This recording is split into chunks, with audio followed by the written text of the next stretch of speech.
I don't know about anybody else, if anybody else could relate, but you know, we talk about, there's a couple of slogans that we hear around town, especially in the circles that I you know, kind of hang with. Don't leave before the miracle. And also, more will be revealed. Those are two slogans that, you know, we hear a lot of. And more will be revealed kind of indicates and infers, for me, is I have to wait. I have to be patient, because something else is going to be revealed to me that I want revealed to me right now. And don't leave before the miracle indicates, again, this patience. Have patience. Be with the process. And, you know, spiritual growth, for me, has been a long process, and it continues to be a process, and I realize that it requires a lot of perseverance. You know, I realize that it requires me hanging in there. And in Sanskrit, there's a word called sadhana, S-A-D-H-A-N-A, and translated it means endeavoring to obtain a particular result. So it's an endeavor with a goal in mind. You know, and the goal is enlightenment, but like that's a big word. And I don't know about you, but you know, here's my goal. Peace. Serenity. I just want to have peace, peace of mind. I want to be in a place someday where it doesn't matter what's happening. A lot of leaves in the pool, no leaves in the pool. Right? No electric, electric. Money, no money. Beautiful home, beautiful spot somewhere to lay my head and have a pillow of some sort. Or not. You know, I want to be in a place someday where I'm okay with what is. And just to be in that, and it's okay. To have that, like, Satchitananda feeling. So once we resolve in our head, or once I resolve in my mind what my goal is, which is peace, or enlightenment, or call it whatever you want, self-realization. Once we make that resolution that the journey has begun, I think that don't leave before the miracle means, to me, is don't give up. Don't quit. Don't abandon the goal. Keep on keeping on. Because the result is often not decided until the very end. Now, patience, I think, is key. To be patient in this process is key. I don't know about you, but I'm the kind of person that when I plant a seed and I water it and I put it out in the sun, and the minute that I see a little something happening, I'm so tempted to want to just pull it out and see how it's doing. I just want to yank it out and just look at it and see, is it okay? Is it going to grow? I also feel very, very impatient with the process and want this to be the plant. I want this to be the tree immediately. And you know, I'm an interfaith minister, right? I mean, that's my training is in interfaith, which means many paths, many paths, many different cows, same milk. Different colored cows, black cows, white cows, spotted cows, same milk, doesn't matter. Same path to the mountain, to the top of the mountain. So what I like to do is I like to draw upon a lot of different faith practices. And we all know who Jesus is. He talked about faith, having faith as a mustard seed. He used that kind of, that parable about the mustard seed. Now, does anybody know what a mustard seed looks like? It's like what? Can't see it. Can't even see it. It's so tiny. He said that if you have the faith as a mustard seed, you can move a mountain. You can tell the mountain to move from here to there. Nothing would be impossible for you. He also used the mustard seed in another parable when he talked about the kingdom of heaven. He said is like a grain of mustard seed. Kingdom of heaven. The kingdom of heaven is within. Kingdom of heaven is that peace, I think. Now the Vivekachudamani, which is another scripture in Hindu scripture, and I have it here if anybody's interested in after taking a look at this. I studied this with a teacher, and Vivekachudamani is one of the most important works in the Vedanta, which is one of my main philosophies that I adhere to. It was written by Adi Shankara, and it's called the Crest Jewel of Discrimination. And in here, in the Vivekachudamani, Adi Shankara says, for all beings, a human birth is rare to attain. So to be even born human is like home run. To hit a home run, to be born human. And that how many embodiments we have to go through before we can even be a human. And the Hindus believe, what? Billions? I think, billions of lifetimes? Rarer than that even, which is rare, like 1 in a billion to be born human, is to have what's called a sattvic attitude. Sattvic. S-A-T-T-V-I-C in Sanskrit. And what it means is an attitude of purity. This is other kinds of attitudes, but an attitude of goodness, an attitude of true purity.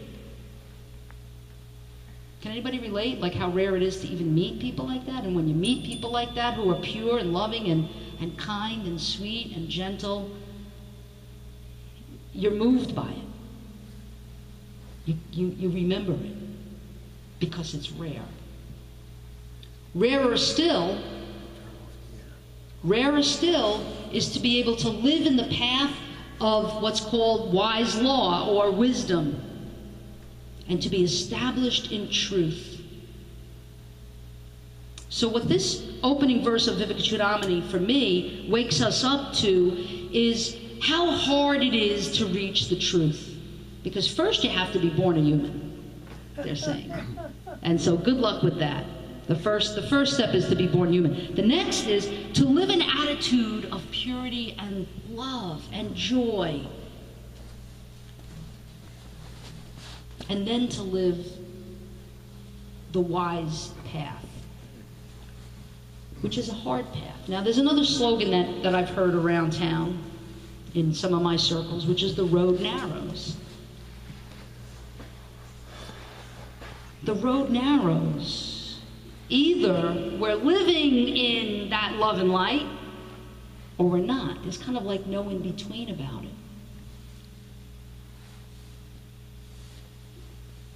One of the things that I also would talk about really quickly is the law of nature and karma. And so the way I was taught is that if I'm good and practicing sattvic attitude, purity, love, joy, attitude of gratitude, and I'm practicing my sadhana, my spiritual path, day to day, being vigilant, being with perseverance doing it. If I do that day to day, I am going to reap rewards.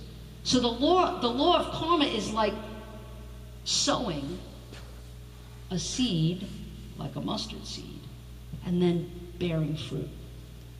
But it takes a process. It doesn't just happen overnight. Now, I don't know about you, but I'm very impatient. I want to see instant gratification.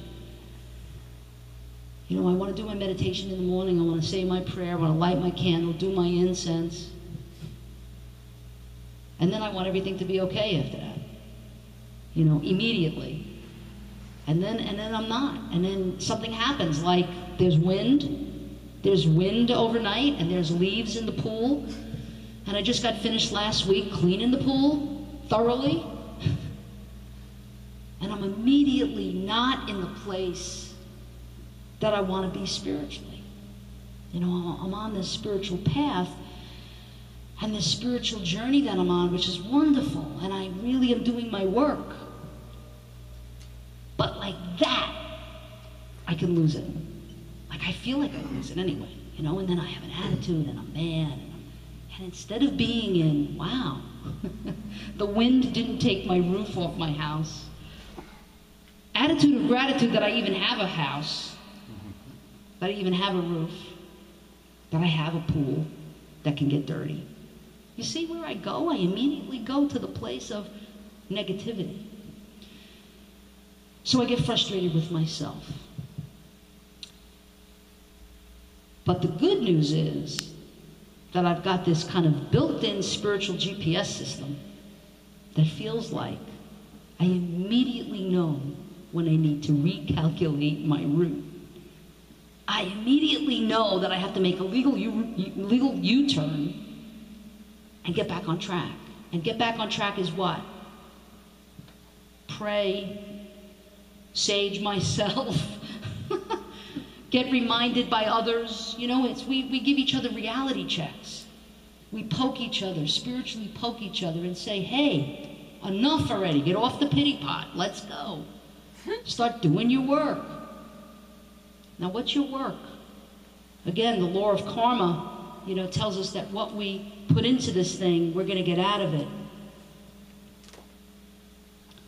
And so I know that the spiritual path is long and that there's pitfalls and obstacles. And we often fall prey to illusions. I know I do.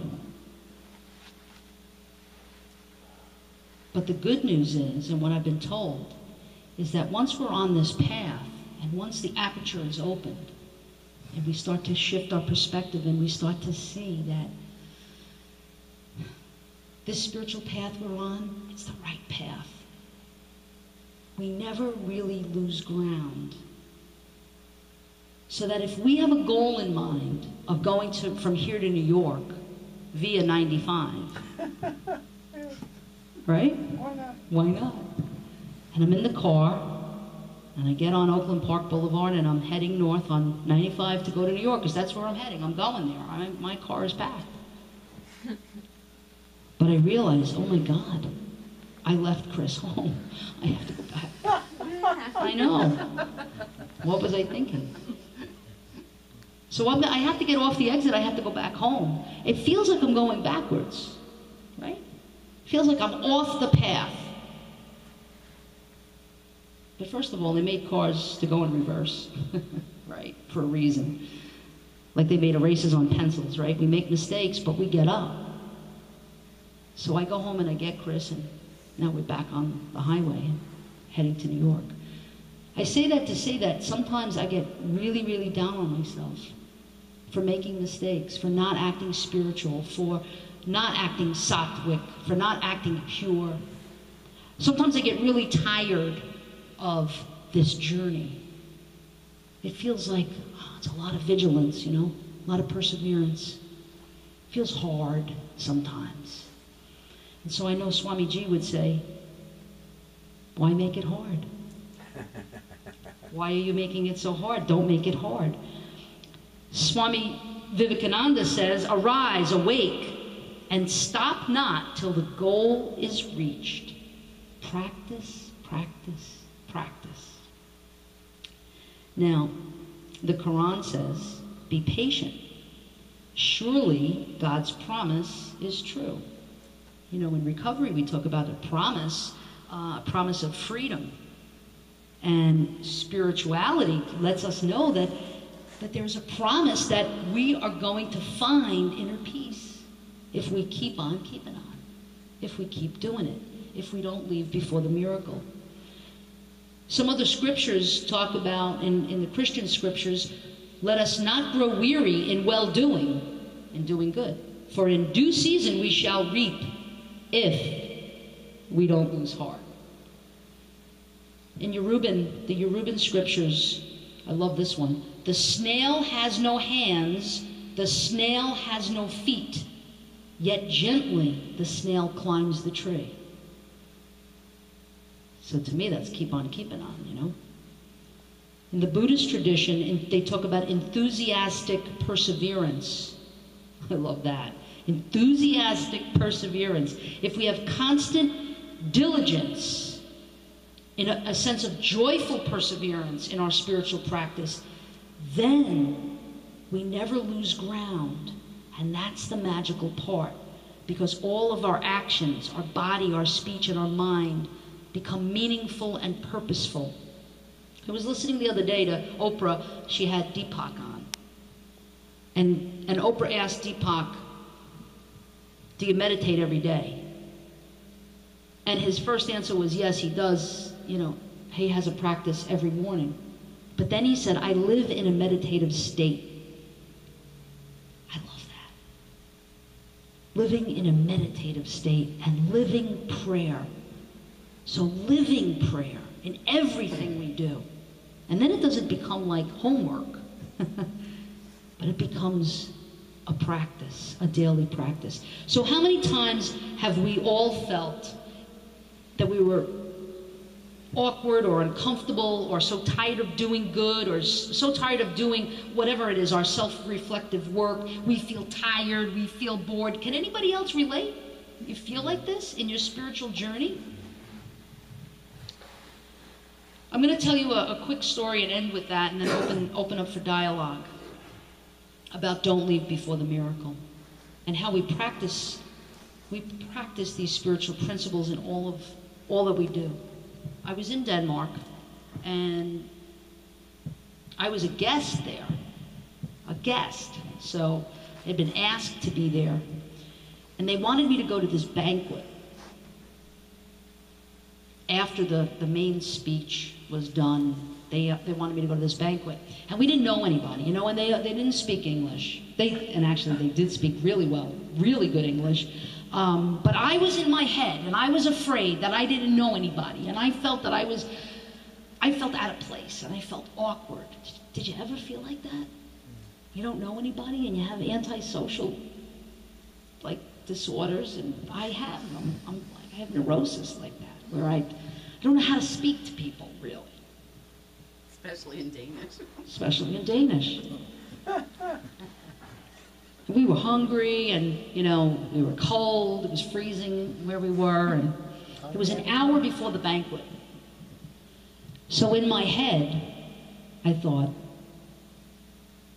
we should go to a restaurant. We should get out of here. We should escape. We should ditch this and get out of here, you know. But I went within for a minute to determine my GPS, my spiritual GPS, and say, is this the right track? I'm their guest. They want me here, you know? And if I feel awkward, too bad. So what? Get past it. You've planted a seed. Now you've got to water it, you know? Don't leave before the miracle. And so we stayed. And we walked over to the table, and there was a group of women there, and I just said, is anybody sitting here? And they said, no. And the next thing you know, they started to talk to us. And then we all went into the banquet together. And people were kind of like, you know, making sure that we were going to not feel left out, and that we were going to be seated in a certain spot. And did we have enough to eat? And it was just beautiful. It was just so beautiful. And before you know it, it was like 10:30 at night, and it was time to go home. And people who we had met there gave us a lift. And I felt like if I had left, because I didn't want to keep on keeping on, you know? Because I got tired, or I got bored, or I got awkward, or I got whatever, you know? If I had left, I never would have experienced the miracle of two things. One is the magic of the moment, of what happened and what unfolded. But more importantly, that I have a reference point now of what happens if you leave. You miss the miracle, you know. So anyway, I'm going to open this up for dialogue and ask you to speak to that feeling of like the caterpillar inside of the chrysalis, and that feeling, that dark night of the soul, that feeling like you want to give up, but knowing that the right thing to do is to keep on keeping on because the butterfly is coming.